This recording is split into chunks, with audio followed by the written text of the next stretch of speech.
मित्रों नमस्कार। आज हम जिस विषय का अध्ययन करने जा रहे हैं वो विषय काव्य शास्त्र का भी है और हिंदी व्याकरण का भी है। मित्रों, यह विषय उस समय से ही प्रचलित है जब से काव्य शास्त्र का गठन हुआ। भरत मुनि ने, भामह ने, मम्मट ने, जो काव्य शास्त्री हिंदी साहित्य के हुए या संस्कृत, पाली, प्राकृत के हुए, उन सब के जो अपने काल हुए उनसे ही ये विषय जो है शुरू हुआ था और धीरे धीरे अब आगे की तरफ बढ़ रहा है, आगे बढ़ रहा है। मित्रों, हम शब्द शक्ति का अध्ययन करने जा रहे हैं।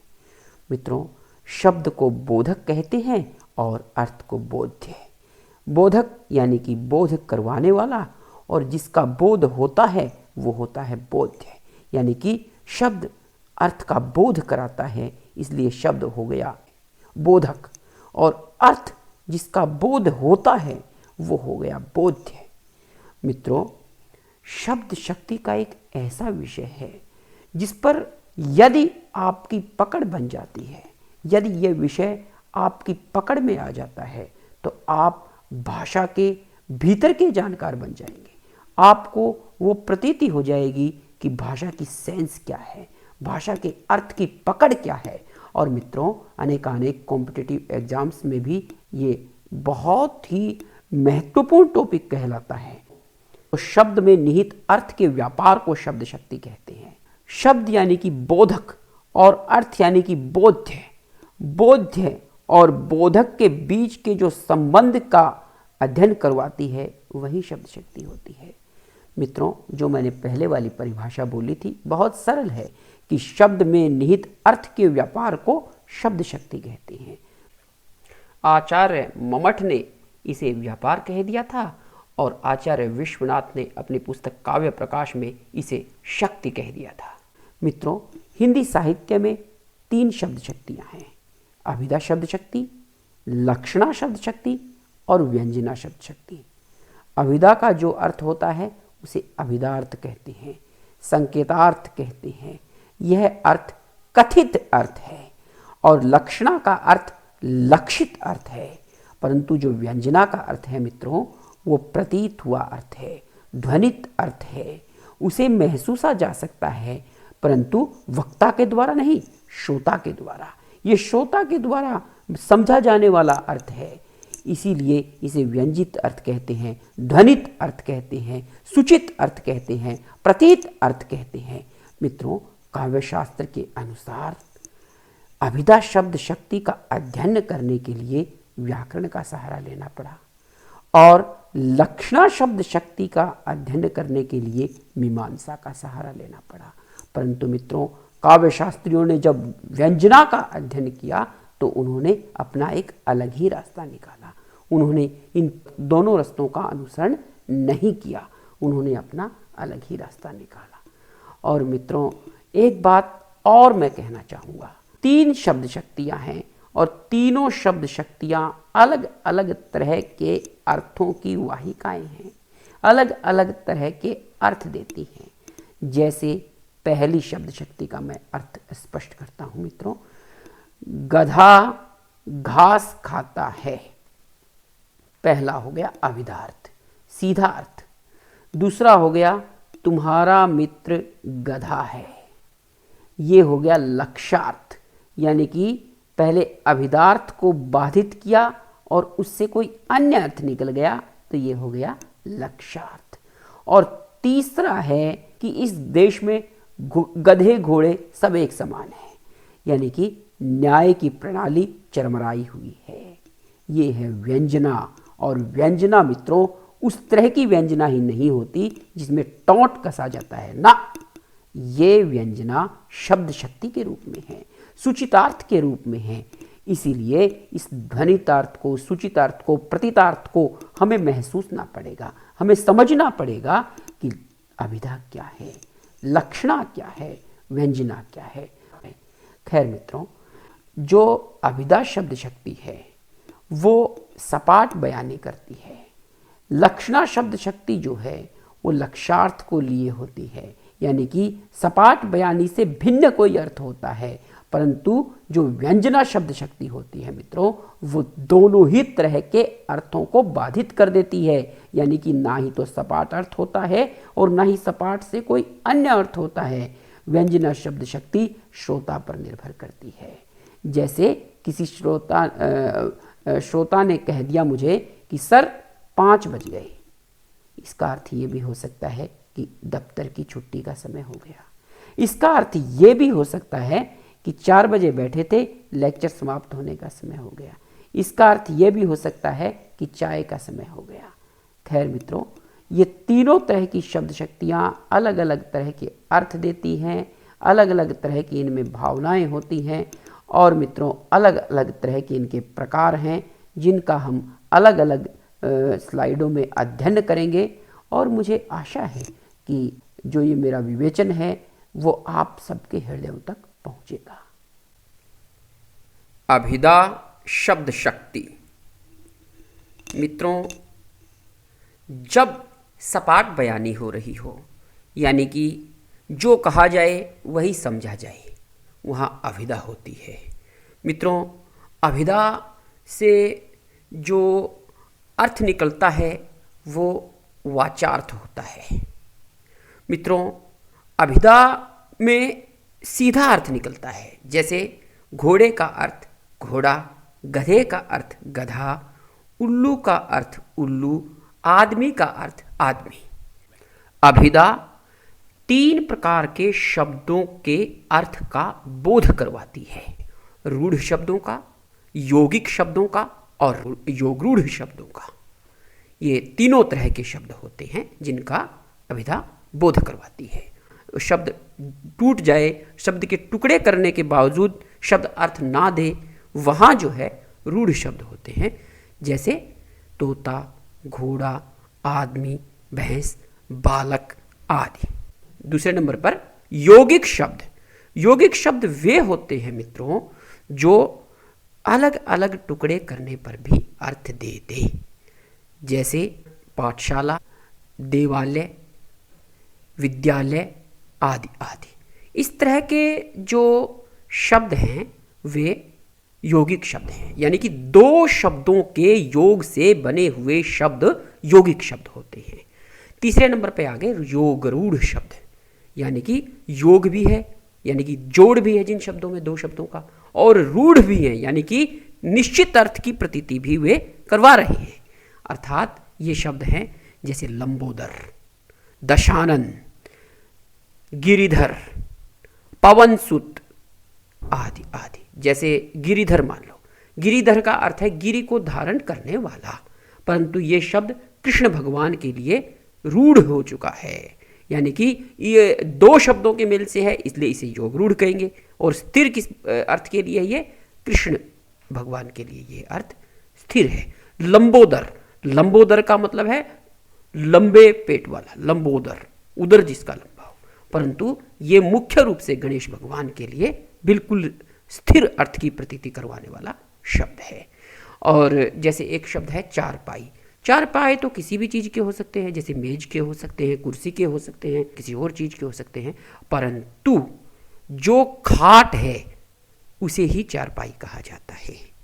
खाट कह लो, पलंग कह लो, इनको ही चारपाई कहा जाता है। इस तरह के शब्द होते हैं रूढ़, यौगिक और योगरूढ़। मित्रों, अभिधा शब्द शक्ति के कुछ उदाहरण रखता हूं। जैसे जय हनुमान ज्ञान गुण सागर, जय कपीस तिहुँ लोक उजागर। पहली जो पंक्ति है जय हनुमान ज्ञान गुण सागर, ये पूरी की पूरी अभिधा शब्द शक्ति में है। क्यों है? क्योंकि इसमें जो कहा गया है वो सीधा अर्थ दे रही है पंक्ति। जय हनुमान, इसमें कोई भिन्नता वाली बात ही नहीं है। ज्ञान गुण सागर, यानी कि ज्ञान के और गुण के हे हनुमान जी आप सागर हो। अगली पंक्ति देखो, जय कपीश तिहुँ लोक उजागर। यहाँ कपीश कह दिया तो कपीश कोई भी हो सकता है, सुग्रीव भी हो सकते हैं या कोई और भी हो सकता है जो वानरों का राजा हो, तो ये अभिधा में नहीं है। पहली पंक्ति जो है जय हनुमान ज्ञान गुण सागर, ये जो है अभिधा शब्द शक्ति में है। एक और देखो, 3 बेर खाती थी 3 बेर खाती है, यानी कि 3 बार तो खाती थी और 3 बार खाती है। बिल्कुल सीधी बात है, इसमें कोई वो वाली बात ही नहीं है। इसमें यह भी हो सकता था बेर बेर खाती थी, बेर बेर खाती है, यानी कि बार बार खाती थी और बार बार खाती है। ये जो सीधे अर्थ हैं ये अभिधा के अर्थ हैं, इन्हें अभिधार्थ कहा जा सकता है। और मित्रों एक और उदाहरण मैं देता हूं। कनक कनकते सो गुनी मादकता अधिकाय, या पाए बोराए नर वा खाए बोराए। ये बिहारी का दोहा है।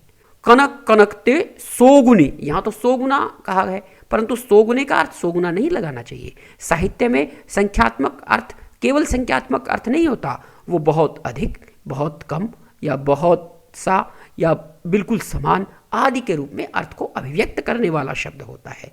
यहां संख्या कहा, कनक कनकते सोगुनी, यानी कि 100 संख्या का प्रयोग किया गया है। कनक कनकते सोगुनी मादकता अधिकाय, या पाए बोराए नर वा खाए बोराए।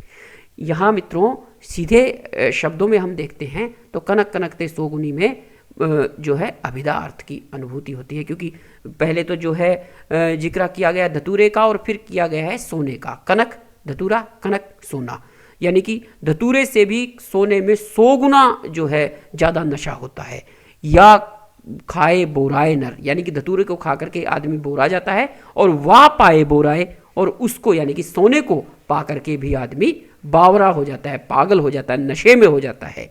परंतु मित्रों एक बात हमें समझनी पड़ेगी, ये अर्थ यहीं पर अपनी परिणति को नहीं पहुंचता, अर्थ पूर्णता को नहीं पहुंचता। मित्रों इस दोहे का अगर संपूर्ण अर्थ निकाल लिया जाए तो इसका अर्थ है धन में नशा होता है जो बड़े बड़ों को भी पागल कर देता है।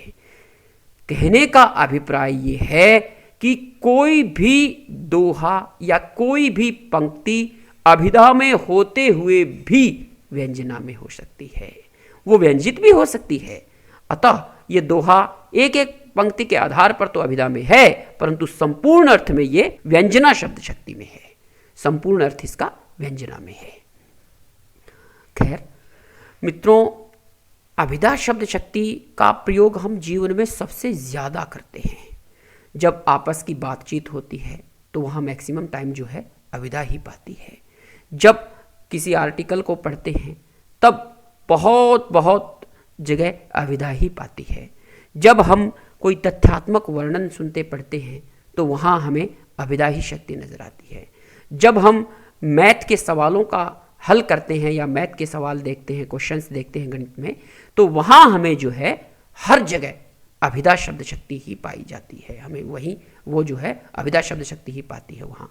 जब साइंस में जैसे केमिस्ट्री में, फिजिक्स में, मैथ में और दूसरी जगह जैसे ज्योग्राफी में, इन विषयों में जब हम पंक्तियों को पढ़ते हैं, जब हम किसी भी वर्णन को पढ़ते हैं या किसी भी कॉन्सेप्ट का हम अध्ययन करते हैं, वहाँ हर जगह अभिधा शब्द शक्ति ही पाई जाती है। ऐसे बहुत बहुत कम स्थान हैं जहाँ लक्षणा या व्यंजना पाई जाती है। मित्रों अभिधा शब्द शक्ति का अर्थ है सपाट बयानी, सीधे सीधे बात कही जाए, जो कहा जाए वही समझा जाए, इसका अर्थ है अभिधा। अच्छा एक बात और, इन तीनों शब्द शक्तियों में सर्वोत्तम शक्ति कौन सी है? बहुत ज्यादा विद्वान जो है अभिधा शब्द शक्ति को ही सर्वोत्तम शक्ति मानते हैं, क्योंकि अभिधार्थ जो है, अभिधा से निकला जो अर्थ है वो प्रथम अर्थ है, पहला अर्थ है, उसी से ही सारे अर्थों का बोध होता है। जैसे गधा घास चर रहा है, यहां सीधा अर्थ है कि गधा जो 4 पैरों वाला पशु है वो घास चर रहा है। परंतु अगर कह दिया जाए कि तुम्हारा मित्र गधा है, तो याद रखना पहले हमारे दिमाग में गधे का चित्र उसी तरह से आएगा। बहुत फास्ट होता है ये प्रोसेस। पहले ये प्रोसेस होगा कि गधा तो नहीं है, वो वाला गधा तो नहीं है। इसका मतलब ये हुआ कि कोई गधा और अर्थ लेकर के आ गया है। यहां जो है गधा मूर्ख का प्रतीक है, जो लाक्षणिक अर्थ है। पहला हो गया अभिधार्थ, गधा घास चर रहा है। दूसरा अर्थ हो गया लाक्षणिक अर्थ, तुम्हारा मित्र गधा है। गधा तो नहीं है, परंतु गधे के अर्थ में एक और अर्थ आरोपित हो गया है जो लक्षित है, अतः ये लक्षणार्थ हो गया। और तीसरी बात अगर कह दी जाए, इस देश में गधे घोड़े सब एक समान हैं, इसका अर्थ लाक्षणिक जो अर्थ है उससे भी बहुत आगे का अर्थ हो जाता है। यहाँ है कि न्याय व्यवस्था चरमरा गई है, सब लोगों को, अच्छे बुरे को, सबको एक जैसा देखा जा रहा है। यहाँ व्यंजना शब्द शक्ति है। जो रीतिकालीन बहुत फेमस कवि हुए हैं देव, उन्होंने कहा था उत्तम अभिधा काव्य है मध्य लक्षणा लीन अधम व्यंजना रस कुटिल उल्टे कहत कवीन। अर्थात सबसे उत्तम जो काव्य है वो अभिधा का है, मध्यम जो काव्य है वो लक्षणा का है, और जो उल्टी जिसकी उक्ति है, जिसको कवियों द्वारा उल्टे अर्थ में कहा जाता है, वो अधम काव्य जो है वो है व्यंजनार्थ काव्य है। परंतु अधम व्यंजना को कहना केवल संकुचित दृष्टिकोण है, मैं इसका अनुमोदन नहीं करता हूँ, और बहुत बहुत विद्वानों ने भी इसका अनुमोदन नहीं किया है।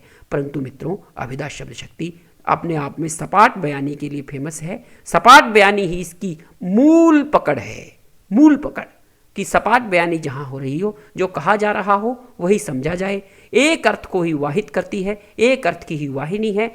जैसे जय जय जय हनुमान गोसाई, 3 बार मैंने 4 बार मैंने जय जय जय प्रयोग किया है।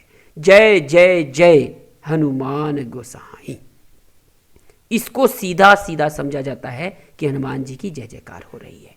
कोई इसमें फेरबदल है ही नहीं, कोई इसमें घुमाओ फिराओ है ही नहीं। मित्रों, जैसे कह दिया जाए कि बाहर जाओ, बाहर जाओ का मतलब बाहर जाओ, सीधी बात है, उसमें कोई घुमाओ फिराओ है ही नहीं। जैसे कह दिया जाए कि राकेश पुस्तक पढ़ता है, राम बहुत अच्छा लड़का है, हरि ने अपने दोस्त को देखा है, इन वाक्यों में कोई भी घुमाओ फिराओ है ही नहीं। अतः यहाँ पे अभिधा शब्द शक्ति हुई। अब हम नेक्स्ट स्लाइड में नेक्स्ट शब्द शक्ति का अध्ययन करेंगे। लक्षणा शब्द शक्ति। पहले मैं लक्षणा शब्द शक्ति की परिभाषा बताता हूं। जब वाचार्थ को बाधित करके वाचार्थ से संबंधित कोई अन्य अर्थ निकले, इस प्रकार के अर्थ के व्यापार को ही लक्षणा शब्द शक्ति कहते हैं। मित्रों, परिभाषा एक बार फिर बोलता हूं, हल्का सा परिवर्तन करके, कि जब अभिधार्थ को बाधित कर दिया जाए और अभिधार्थ के स्थान पर अभिधार्थ से मिलता जुलता कोई अन्य अर्थ निकले तो वहां लाक्षणिकता उत्पन्न होती है, अतः वहां जो है लक्षणा शब्द शक्ति होती है। मित्रों, लक्षणा शब्द शक्ति के कुछ उदाहरण बोलता हूं। जैसे तुम्हारा मित्र गधा है, ऐसे उल्लुओं को तो बृहस्पति भी नहीं समझा सकते। पेट में चूहे कूद रहे हैं, अब आया ऊंट पहाड़ के नीचे। जैसे कोई बेड पे लेट करके कहता है कि ओह मैं उठ नहीं पाया टाइम पे, मेरी आंख लग गई थी। जैसे दोनों घरों में अच्छा तालमेल है, पाकिस्तान गरीब देश है, भारत जीत गया, ऑस्ट्रेलिया ने 5 बार वर्ल्ड कप जीत लिया। ये सारे के सारे उदाहरण लाक्षणिक है। जैसे कोई कह दे तुम्हारा घर गंगा पर है, इसका मतलब ये नहीं है कि गंगा पर है, यानी कि गंगा के ऊपर है।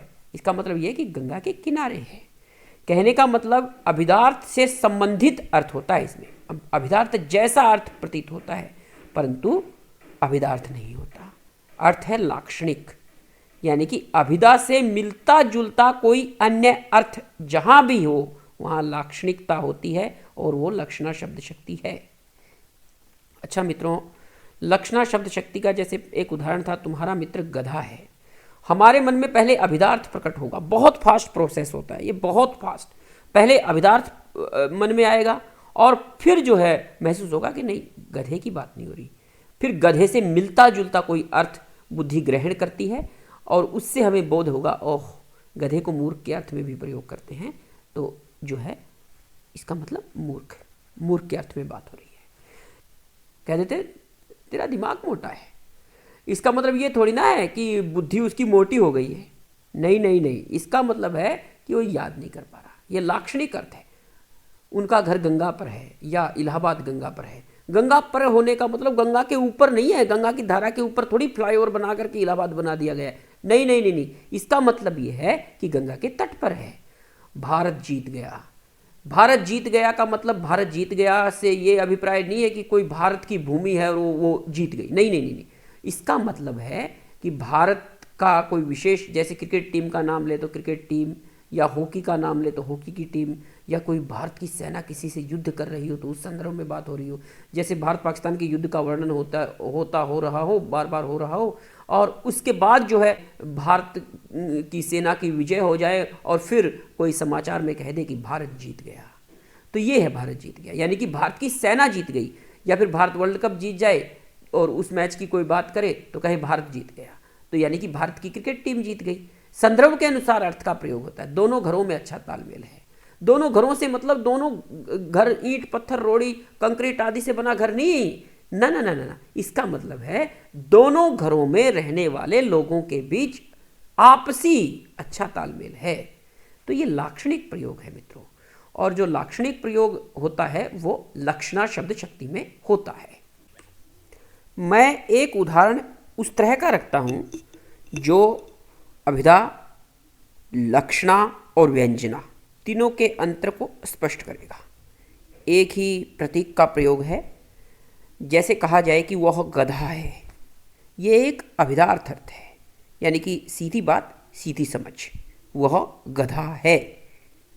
और दूसरी बात कह दी जाए कि तुम्हारा मित्र गधा है, यहाँ गधा तो नहीं है। एक जो गधे की विशेषता है वो है मूर्खता, उसको यहाँ ग्रहण कर दिया गया है। और ये अभिधार्थ अर्थ तो नहीं है, परंतु अभिधार्थ से संबंधित अन्य अर्थ है, इसलिए यहाँ लक्षणा शब्द शक्ति होगी।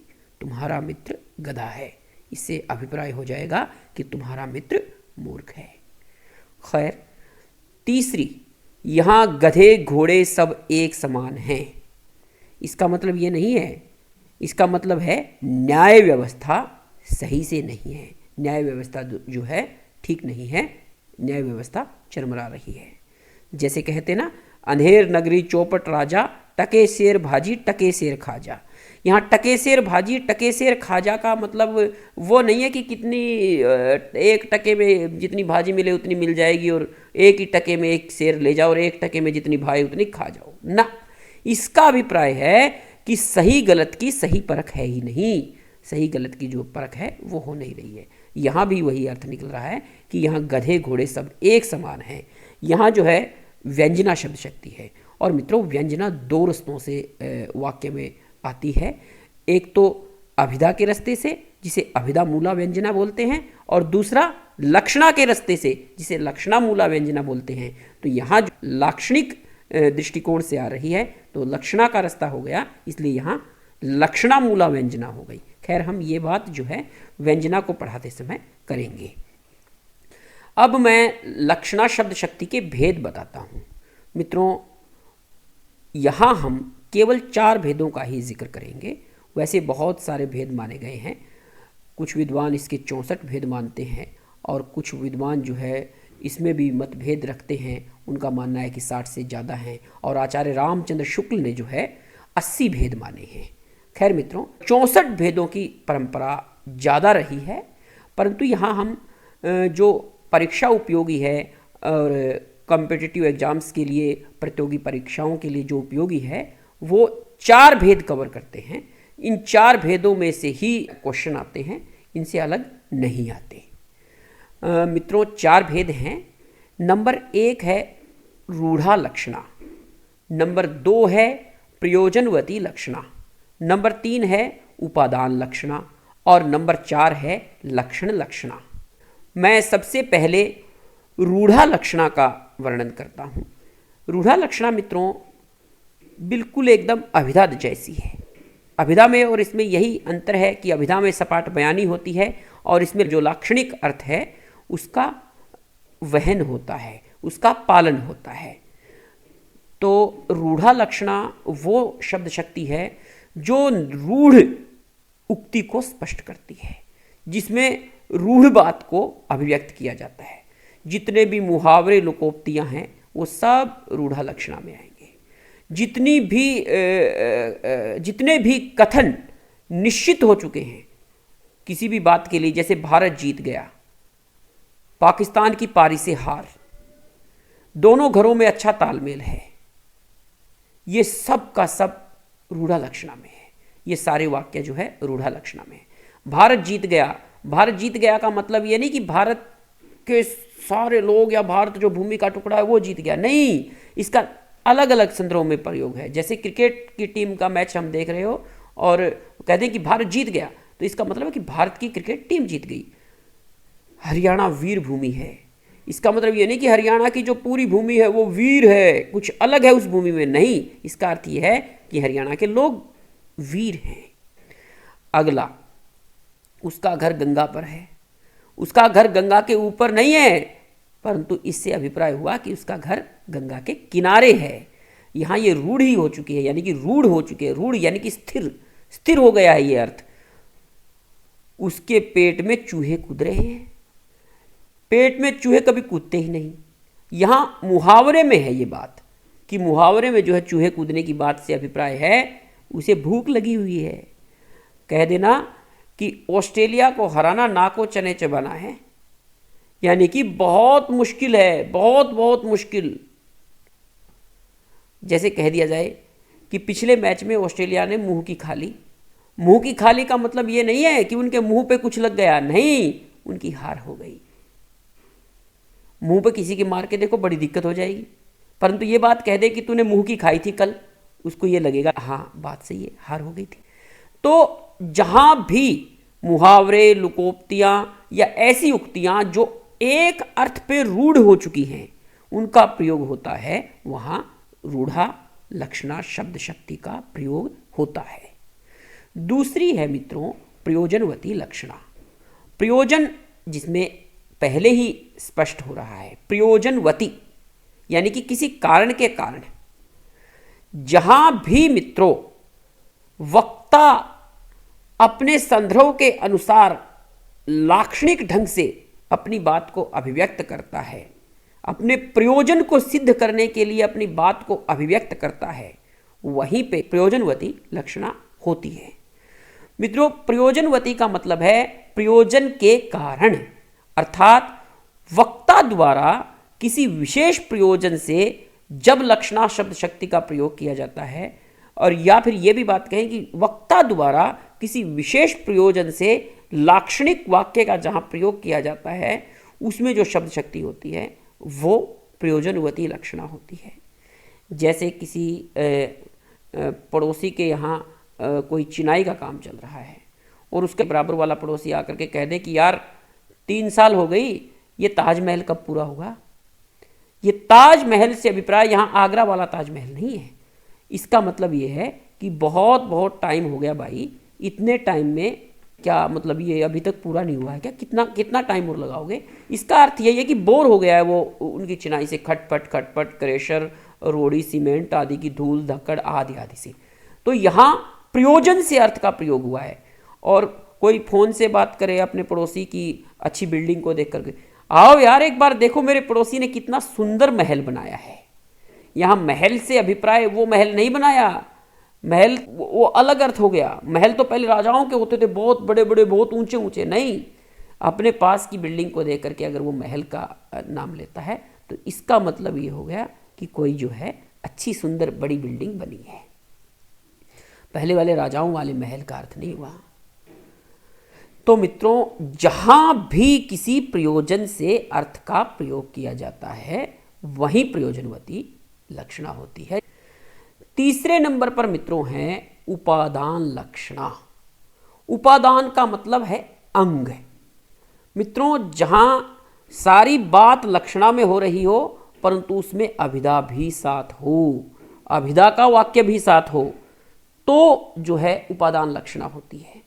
जैसे 10 बंदूकों ने सारा गांव लूट लिया, 10 बंदूकों ने सारा गांव लूट लिया। अब 10 बंदूकें कोई खुद उठ करके तो किसी गांव को लूट नहीं सकती, या लूट जो है गांव को या शहर को किसी को लूट नहीं सकती। इसका मतलब है कि 10 बंदूकधारियों ने सारे गांव को लूट लिया। यानी कि 10 लोग ऐसे आए थे जिनके हाथ में बंदूकें थीं और उन्होंने जो है सारे गांव को लूट लिया। यहां बंदूक भी शामिल है, परंतु बंदूक से आगे का अर्थ अभिव्यक्त हो रहा है कि बंदूकधारियों ने, अगला उदाहरण, चौक में मत जाना, लाठियां चल रही हैं। इसका मतलब ये नहीं है कि लाठियों के पैर लगे हुए हैं और लाठियां टक टक टक टक टक टक टक टक करके चल रही हैं। इसका अभिप्राय है मित्रों कि लड़ाई हो रही है, वहां मत जाना। वहां जो है लाठियां भी चल रही हैं कि कौन, क्योंकि कोई हाथ से चला रहा है। यानी कि अभिदा से आगे का अर्थ हो गया। अभिदा नॉर्मल हो गया अगर लाठी पैरों पैरों से चलती, जैसे गधा चल रहा है, घोड़ा चल रहा है, आदमी चल रहा है। यहां तो अभिदा का अर्थ है, परंतु कह दे कि लाठियां चल रही हैं, यहां अभिदा का अभिप्राय नहीं है मित्रों। इससे अभिप्राय है कि कोई लड़ाई हो रही है, कोई हाथ में पकड़ के लाठी को चला रहा है। जहां अभिदार्थ भी साथ हो और अभिदा से आगे कोई लाक्षणिक अर्थ अभिव्यक्त हो जाए, इस तरह की अभिव्यक्ति के व्यापार को ही उपादान लक्षणा कहते हैं। तो मित्रों ये तीसरा भेद था। इसी में हम 10 बंदूकों ने सारा गांव लूट लिया, वहां मत जाना, लाठियां चल रही है। अभी तो बच्चे तुम साथ हो, अलग होंगे तो पता चलेगा कि आटे दाल का भाव क्या होता है। इसका अभिप्राय मित्रों आटा दाल में आटा दाल नहीं है। आटा दाल का मतलब है घर गृहस्थी के सामान से, परंतु इसमें आटा दाल भी शामिल है। जहां भी आ जाए, ये क्या ट्रिक भी है कि जहां भी आ जाए। जैसे 10 बंदूकों ने सारा गांव लूट लिया, तो सारा गांव तो लोग लूट लेते हैं, 10 बंदूकें थोड़ी लूट सकती हैं सारे गांव को, परंतु 10 बंदूकों ने भी लूटा है, क्योंकि बंदूकें भी शामिल थी, अभिदा का अर्थ भी शामिल था। वहां मत जाना, लाठियां चल रही हैं, या ये मतलब मत समझ लेना कि केवल लाठियां चल रही हैं, यानी कि आपस में लड़ाई झगड़ा हो रहा है, परंतु लाठियां भी चल रही हैं, उनका भी प्रयोग है। वहां भी लगा करके देख लेना कि भी, जहां भी फिट बैठ रहा है, वहां जो है उपादान लक्षणा शब्द शक्ति का प्रयोग किया गया है। मित्रों ये एक साधारण ट्रिक है जो शुरुआती समझ के लिए है, परंतु विशेष तौर से आपको भीतरी भावों को जानना है, वाक्य के बहाव को जानना है, तो आपको एक ही बात समझनी पड़ेगी कि जहां अभिदा का अर्थ भी हो और उपादान के रूप में लक्षणार्थ भी हो, यानी कि पूरे वाक्य में रची बसी हो लक्षणा, परंतु अभिदा अर्थ के साथ, अभिदा का अर्थ भी जिंदा हो। जैसे वहां मत जाना, लाठियां चल रही हैं, यहां लाठियां भी चल रही हैं, परंतु इसका पूरा अर्थ अलग निकल रहा है कि लड़ाई झगड़ा हो रहा है। तो जैसे इस तरह के अर्थ आ जाए, जहां भी ऐसा हो जाए, वहां सीधा समझ लेना कि उपादान लक्षणा है। 4 नंबर पर आ गई हमारी लक्षण लक्षणा। मैं लक्षण लक्षणा की परिभाषा बोलता हूं, नोट करें। जहां अभिधार्थ के अलावा, यानी कि अभिधार्थ का प्रयोग जहां ना हो, जहां अभिधार्थ के अलावा अभिधार्थ से संबंधित लाक्षणिक अर्थ अभिव्यक्त हो, उस अभिव्यक्ति के व्यापार को ही लक्षण लक्षणा कहते हैं। अर्थात मित्रों उपादान में तो अभिधार्थ साथ था, परंतु लक्षण लक्षणा में अभिधार्थ साथ नहीं है। यहां अभिधार्थ से अलग अर्थ है, यानी कि अभिधार्थ को बिल्कुल इग्नोर कर दिया गया है। परिभाषा फिर बोलता हूं, थोड़े से अलग ढंग से कोशिश करता हूं। जहां अभिधार्थ के अलावा, यानी कि अभिधार्थ को तो छोड़ दिया जाए और अभिधार्थ से संबंधित अन्य अर्थ लाक्षणिक ढंग से ग्रहण किया जाए, इस तरह के अर्थ को ग्रहण करने के ढंग को ही लक्षण लक्षणा कहते हैं। जैसे तुम्हारा मित्र गधा है, यहां तो नहीं किंतु लगा करके देख लेना, गधा तो नहीं किंतु, गधे का एक गुण है मूर्खता, मूर्ख है। अगला, ऐसे उल्लुओं को तो बृहस्पति भी नहीं समझा सकते, उल्लू तो नहीं किंतु, आगे लगा के देख लेना, उल्लू का एक विशेषण यानी कि एक विशेषता है मोटी बुद्धि होना, यानी कि दिमाग की थोड़ी कमी, थोड़ा सा IQ कम होना, मोटी बुद्धि का है, उसको नहीं समझाया जा सकता। जहां तो नहीं किंतु आ जाए वहां जो है लक्षण लक्षणा है। कश्मीर रक्त में डूब गया, कश्मीर तो नहीं किंतु, कश्मीर थोड़ी डूब सकता है रक्त में, बर्फ है, पहाड़ हैं, पेड़ हैं, पता नहीं कितना कुछ है कश्मीर में। तो कश्मीर तो नहीं किंतु कश्मीर के लोग, यानी कि वहां बहुत अधिक रक्त बहा, बहुत अधिक। ये लाक्षणिक प्रयोग है। भारत की पारी से हार, भारत की नहीं किंतु भारत की टीम की। हरियाणा वीर भूमि है, हरियाणा तो नहीं किंतु हरियाणा के लोग। भारत ने 3 युद्ध जीत लिए, यहां फिर तो नहीं किंतु लगा के देखो। भारत ने तो नहीं किंतु भारत की सेना ने जीत लिए। भारत विश्व की तीसरी बड़ी शक्ति होने वाला है, भारत तो नहीं किंतु भारत के लोग। भारत में तो पहाड़ भी है, भारत में तो पशु पक्षी भी हैं, भारत में तो पेड़ पौधे भी हैं, सारी चीज़ें नहीं किंतु भारत के लोग।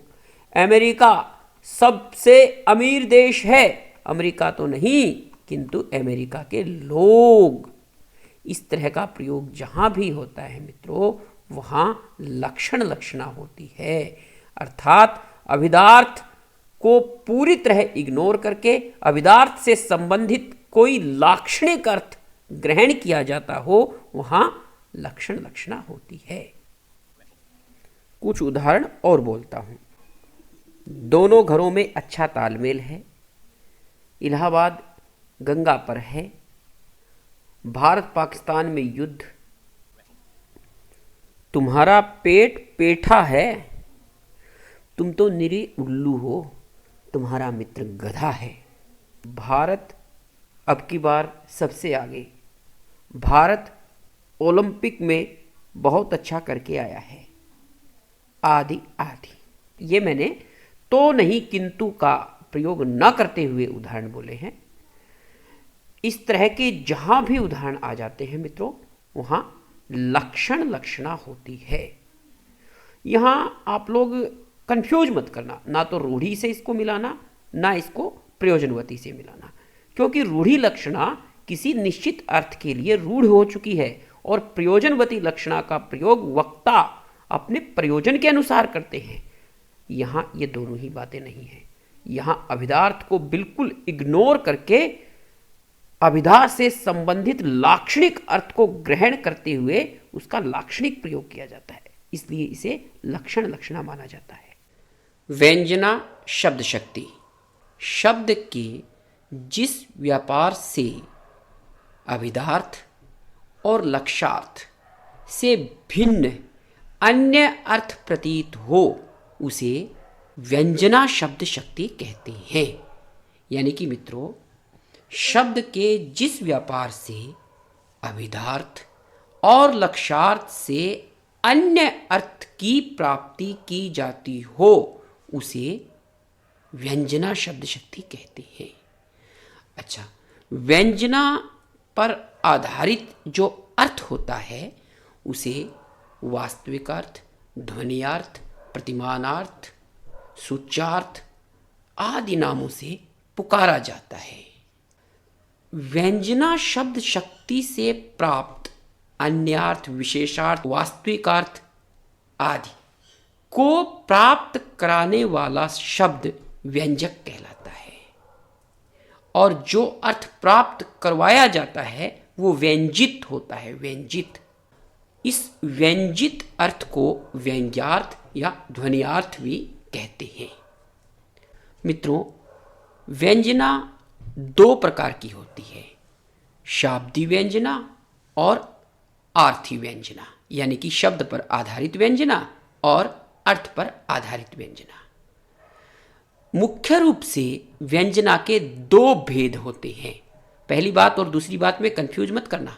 2 प्रकार की व्यंजना है, शब्द पर आधारित और अर्थ पर आधारित, यानी कि शाब्दी व्यंजना और आर्थी व्यंजना।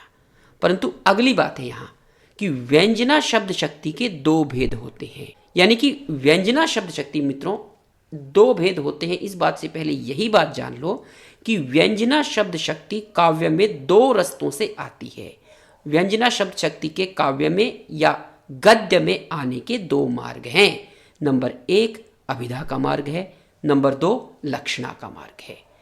इसलिए इन्हें कहेंगे, पहले जो दो भेद हैं व्यंजना शब्द शक्ति के, उन्हें कहेंगे नंबर 1 अभिधा मूला व्यंजना, नंबर 2 लक्षणा मूला व्यंजना। बस ये दो भेद हैं। और पहले दो प्रकार थे मित्रों, शब्द पर आधारित व्यंजना और अर्थ पर आधारित व्यंजना।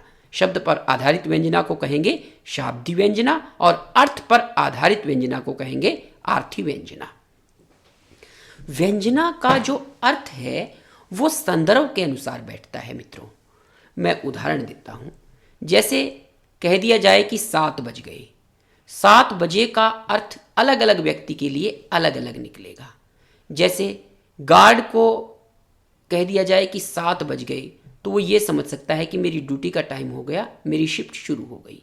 विद्यार्थियों को कह दिया जाए कि 7 बज गए, तो वो ये समझ सकते हैं कि हमारे स्कूल जाने का समय हो गया।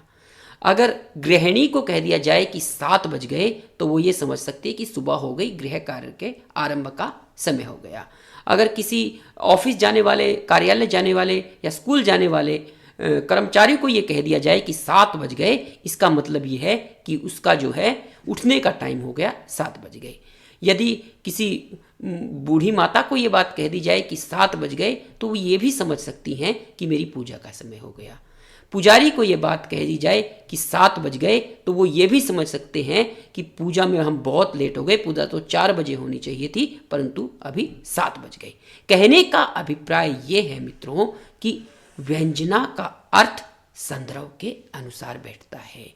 इसीलिए इसे आक्षेपार्थ, प्रतिमानार्थ, वास्तविकार्थ आदि नामों से नवाजा जाता है। कुछ लोग ये भी समझ लेते हैं कि केवल टोंट ही व्यंजना शब्द शक्ति होता है। नहीं, याद रखो, केवल टोंट ही व्यंजना शब्द शक्ति नहीं होता, टोंट भी व्यंजना शब्द शक्ति होता है। और अन्य जो उक्तियां हैं, अन्य जो कहन हैं, वे भी व्यंजना शब्द शक्ति के अंतर्गत आते हैं। जैसे सास कह दे बहू सुबह हो गई, सुबह होने से यह भी अभिप्राय हो सकता है कि उठ जाओ, बहुत समय हो गया, अब सुबह हो गई, उठ जाओ। इससे यह भी अभिप्राय हो सकता है कि सवेरे सवेरे पूजा का समय हो गया, बहू पूजा कर लो। इससे यह भी अभिप्राय हो सकता है कि बहू सुबह हो गई, यानी कि बच्चों को तैयार कर दो, स्कूल का समय हो गया। बहू सुबह हो गई, इसका अभिप्राय यह भी हो सकता है कि बहू ड्यूटी का टाइम हो गया, स्कूल चली जाओ या ऑफिस चली जाओ, सवेरे सवेरे का समय हो गया, सुबह हो गई। अच्छा, जैसे इस तरह के उदाहरण हैं, सुबह हो गई, शाम हो गई, 1 घंटे से बैठे हो, 2 घंटे से बैठे हो, 10 दिन से वह आया नहीं, तुम तो बहुत बार चले जाते हो, तुम तो बहुत बार आ जाते हो। ये सारे के सारे अर्थ कहन के उस तरह के अर्थ हैं जो संदर्भ के अनुसार बैठते हैं। और मित्रों, जो भी कविता होती है वो 99.99% व्यंजना शब्द शक्ति में ही होती है। जैसे मन का फेरत युग भया, फिरा न मन का फेर, कर का मन का डारी दे, मन का फेर। इसे आम व्याख्याता केवल अभिधा भी समझ सकता है। वो सोच सकता है कि बार बार जो है मन का घुमा रहे हैं, परंतु मन का फेर नहीं फिर पाया। परंतु मित्रों, यहां व्यंजना शब्द शक्ति है। कवि कबीर ये कहना चाहते हैं कि व्यक्ति को हाथों का मन का नहीं, हृदय का मन का फेरना चाहिए, यानी कि ईश्वर के नाम का प्रदर्शन नहीं करना चाहिए। ईश्वर आत्मा का गुण है, उसे भीतर से महसूस कर भीतर ही भीतर जपना चाहिए। अच्छा मित्रों, एक और दोहा बोलता हूं। कनक कनकते सोगुनी, मादकता अधिकाय, या पाए बोराए नर, वा पाए बोराए। इसे साधारण व्यक्ति ये समझ सकता है कि ये लक्षणा शब्द शक्ति का उदाहरण है, क्योंकि सोने और धतूरे की बात करी गई है, यमक अलंकार में है, तो ये शब्द पर आधारित जो है बात है और लक्षणा की बात है। परंतु मित्रों, आप कभी भी ये गलती मत करना। इसका मतलब ये नहीं है कि धन में और धतूरे में जो है नशा होता है, धन के पाने पर भी व्यक्ति बोरा जाता है और धतूरे के पाने पर भी व्यक्ति बोरा जाता है। नहीं मित्रों, इतने ही अर्थ में मत संतुष्ट हो जाना। इसका मुख्य अर्थ ये है कि धन में इतना नशा होता है जिससे बड़े बड़े लोग भी पागल हो जाते हैं। जिस प्रकार धतूरे में नशा होता है उस प्रकार धन का नशा बहुत खतरनाक होता है, इससे बड़े बड़े लोग भी पागल हो जाते हैं। कहने का अभिप्राय ये भी व्यंजना है। मित्रों, एक मुझे सूरदास जी का पद याद आ गया। मैया मोरी कभू बढ़ेगी चोटी, कितिक बार मोही दूध पियत बही, यह अजहू है छोटी, तू जो कहती बल्कि बेनी जो हुए लांबी मोटी, काचो दूध पियावत पची पची, देवे न माखन रोटी। मित्रों, साधारणतः इस अर्थ को कोई भी व्यक्ति अभिधा का अर्थ समझ सकता है, परंतु आप गलती मत करना।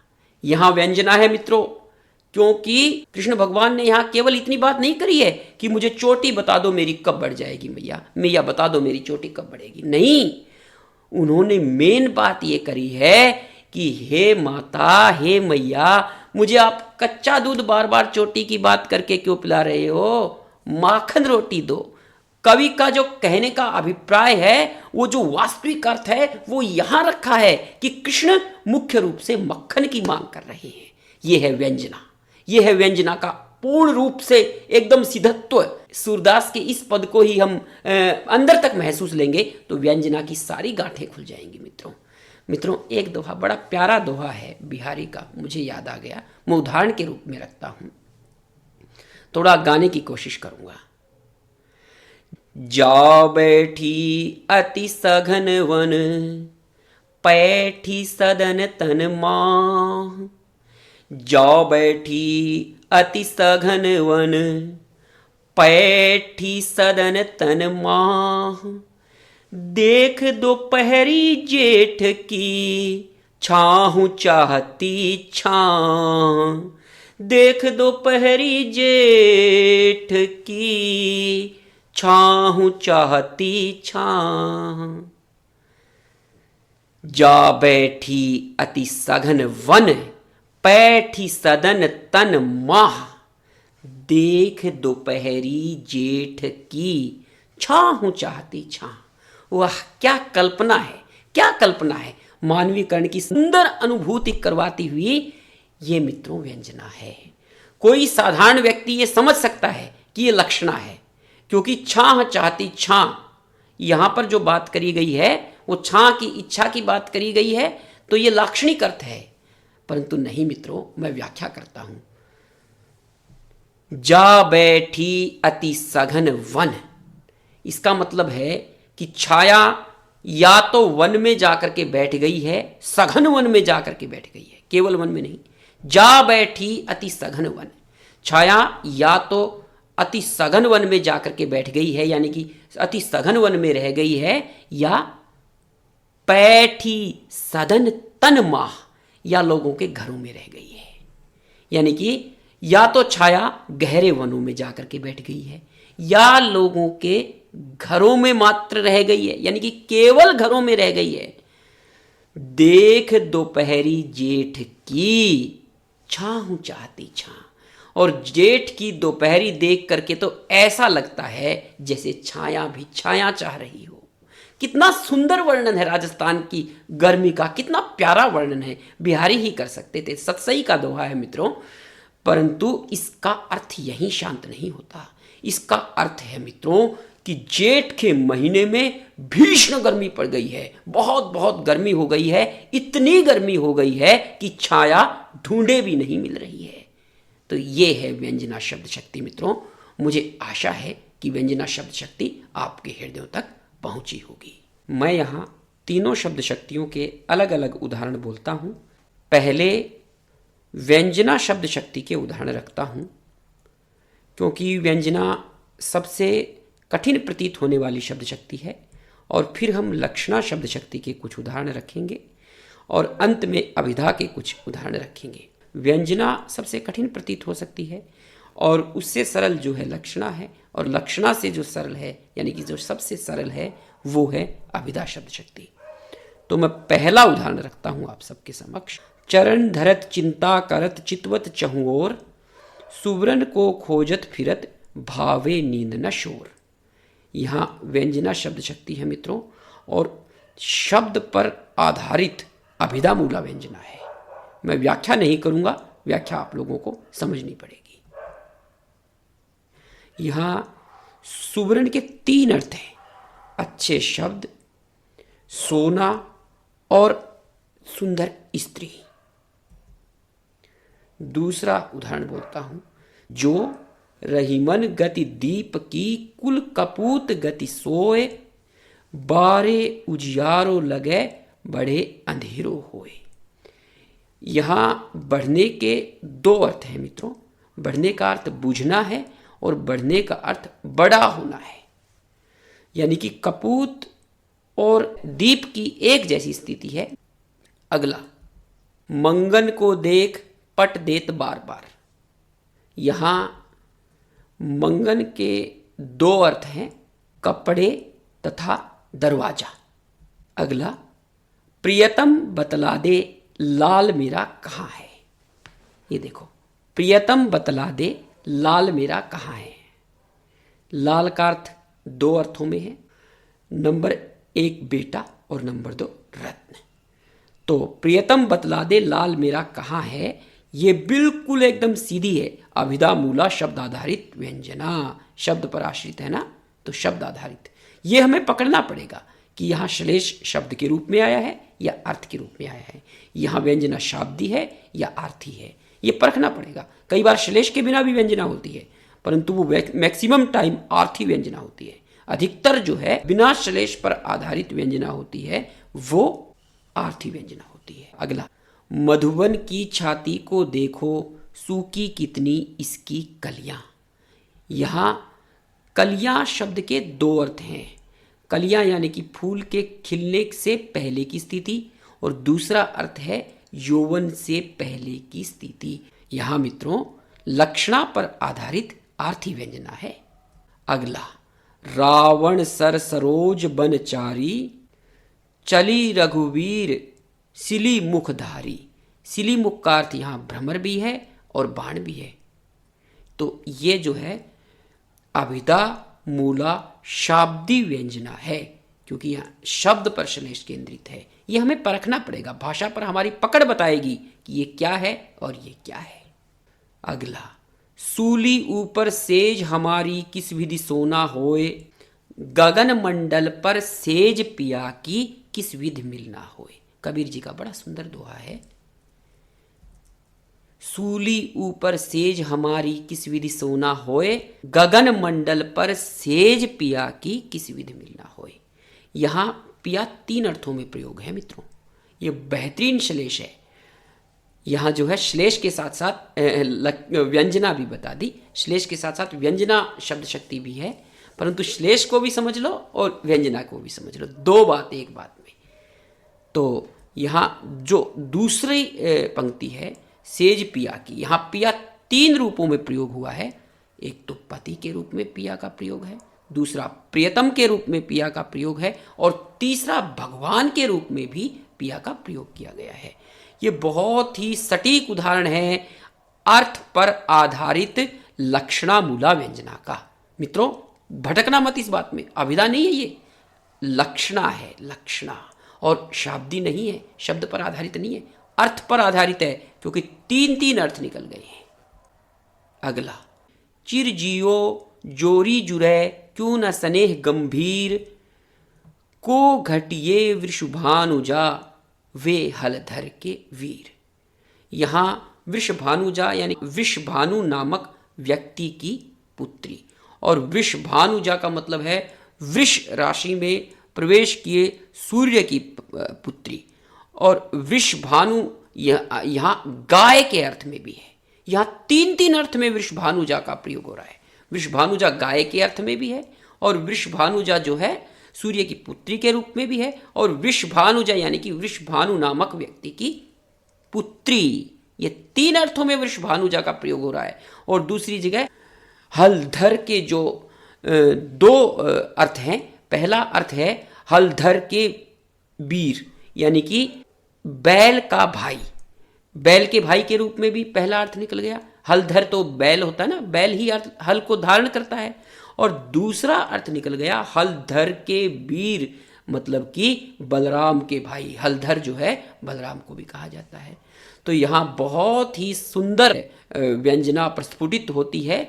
और ये जो है मित्रों अर्थ पर आधारित व्यंजना है और लक्षणामूला व्यंजना है, क्योंकि अलग अलग लाक्षणिक अर्थों का प्रयोग किया गया है, अलग अलग रूपों में प्रयोग किया गया है। अगला, नरकी और नलनीर की गति एकै कर जोए, जे तो नीचो हवे चले ते तो ऊंचो होए। यहां नरकी और नलनीर की गति एकै कर जोए, जे तो नीचो हवे चले ते तो ऊंचो होए। नीचो और ऊंचो यहां दो अर्थों को प्रस्फुटित कर रहे हैं। आदमी के लिए विनम्रता और नलके के लिए नीचे का अर्थ नीचा। तो यहां मित्रों लाक्षणिक अभिव्यक्ति है, इसलिए लक्षणा शब्द शक्ति है और ये अर्थ पर आधारित है मित्रों, क्योंकि यहां शब्द की अभिव्यक्ति नहीं है, ये अर्थ की अभिव्यक्ति है। तो जे तो नीचो होवे चले ते तो ऊंचो होए। तो ये दो अर्थ प्रस्फुटन हो रहे हैं, जहां यहां जो है अर्थ आधारित लक्षणामूला व्यंजना है। अब मैं लक्षणा शब्द शक्ति के कुछ उदाहरण रखता हूं, उनकी बिल्कुल भी व्याख्या करने की जरूरत नहीं है, फिर भी एकाध की व्याख्या कर दूंगा। उसका गांव गंगा पर है। इसका मतलब ये नहीं है कि उसका गांव गंगा के ऊपर है, नहीं, ऊपर तो नहीं परंतु किनारे पर है, पास में है। अभिधा के अर्थ को बाधित करके अभिधा के निकट का अर्थ जहां आ जाता है वहीं तो लक्षणा होती है। तो पहली बात हो गई, देखो उसका गांव गंगा पर है, यानी कि गंगा पर तो नहीं परंतु गंगा के किनारे है। राजस्थान वीर है, अगला उदाहरण, राजस्थान वीर है। राजस्थान कोई भूमि वीर थोड़ी है, राजस्थान के लोग वीर हैं। यहां राजस्थान जो शब्द है उसका लाक्षणिक प्रयोग है। उसकी पगड़ी उछल गई, यहां मुहावरे का प्रयोग लाक्षणिक रूप में है। हाथ पांव बचाकर काम करना, यहां हाथ पांव बचाने से अभिप्राय है सारे शरीर को बचाकर काम करना, परंतु हाथ पांव का लाक्षणिक प्रयोग किया गया है। इसका अभिप्राय यही है, देखभाल करके काम करना। अगला उदाहरण, अब तो बड़ी बड़ी फेंकते हो, जब अलग हो जाओगे तो आटे दाल के भाव का पता चल जाएगा। यहां आटे दाल शब्द का लाक्षणिक प्रयोग किया गया है। ये 2 शब्द जरूर हैं परंतु 2 ही अर्थ नहीं रखते हैं, आटा और दाल ही अर्थ नहीं है। इसमें यह अर्थ है कि गृहस्थी के जो सारे झंझट झमेले हैं, जितने भी सामान सामग्री लानी है, जो भी करना धरना है, लेन देन होना है, उस सब का पता चल जाएगा। अगला, तुम्हारी बुझाएं तो पत्थर हैं। पत्थर के उदाहरण देखो, तुम्हारी बुझाएं तो पत्थर हैं। अगला, कोई बैग उठाते समय कह दे इस बैग में बहुत वजन है, पत्थर भर रखे हैं क्या? अगला उदाहरण पत्थर का ही, उसका दिल तो पत्थर है। और एक और उदाहरण पत्थर का ही, तुम्हारी अकल पर पत्थर पड़ गए हैं क्या? तो ये सारी लक्षणा है मित्रों, भटकना मत, बस अर्थ को पकड़े रखना, क्योंकि अभिधा और लक्षणा शब्द शक्ति अर्थ पर आधारित होती है और व्यंजना शब्द शक्ति, केवल अकेली व्यंजना शब्द शक्ति शब्द और अर्थ दोनों पर आधारित होती है। इसलिए अर्थ को मत छोड़ना लक्षणा में। अगला, भारत जीत गया, यानी कि भारत की टीम जीत गई, ये लाक्षणिक प्रयोग है मित्रों। भारत जीत गया, भारत वीर है, भारत दिनों दिन अमीर होता जा रहा है। अगला, श्रीलंका दिनों दिन गरीब होता जा रहा है। अगला, रूस अभी तक यूक्रेन को नहीं हरा पाया है।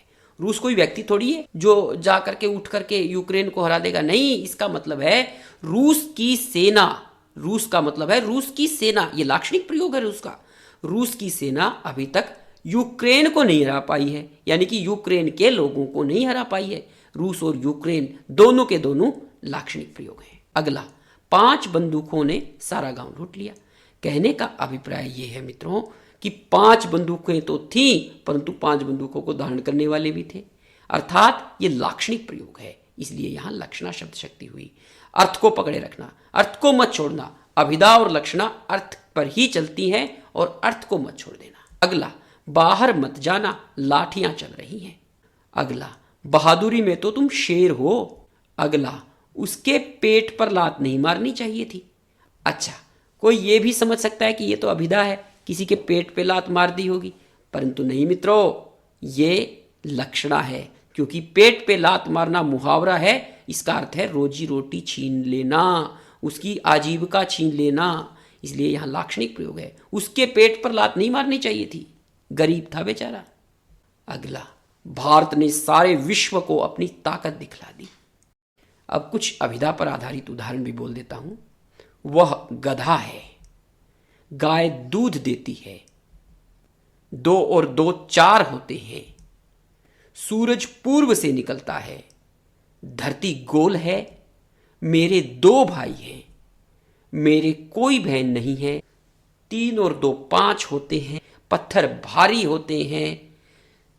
ये जितने भी सपाट अर्थ हैं, सब के सब अभिधा शब्द शक्ति के अर्थ हैं।